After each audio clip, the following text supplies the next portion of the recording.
अंतर्गत नेरूळ पोलीस स्टेशनमध्ये गेले काही महिन्यांमध्ये मोटारसायकल चोरीच्या प्रमाणात जरा वाढ झाली होती।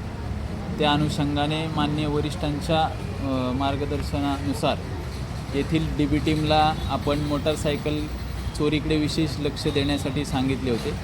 त्या अनुषंगाने येथील सिनियर PI कांबळे साहेब, PI क्राईम धाडगे साहेब आणि त्यांचे दोन्ही DBचे अधिकारी ठाकरे आणि बच्छाव यांच्या संपूर्ण टीमने मागच्या 8 ते 10 दिवसामध्ये त्यांचे गोपनीय बातमीदार लावून तांत्रिक तपास करून याच्यामध्ये वेगवेगळे 2 टोळ्या निष्पन्न केलेल्या आहेत। दोन्ही टोळ्यांचे 2 आरोपी आपण अटक केलेले आहेत आणि तिसरा आरोपी विधी संघर्ष बालक असल्यामुळे त्याला पालकांच्या ताब्यात दिलेला आहे।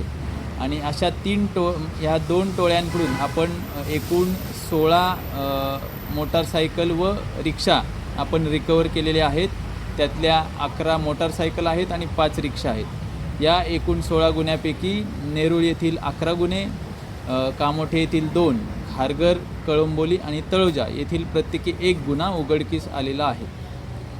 या व्यतिरिक्त आपण मागच्या काही दिवसामध्ये अँटी नार्कोटिक स्क्वॉड माननीय CP सरांच्या आदेशानुसार प्रत्येक पोलीस स्टेशनला चालू केलेलं आहे। त्या स्क्वॉडने देखील मागच्या आठवड्यामध्ये आपल्या इथे गोपनीय माहिती मिळाली असता रोहित काळे या आरोपीकडून 2 किलोचा गांजा देखील जप्त केलेला आहे।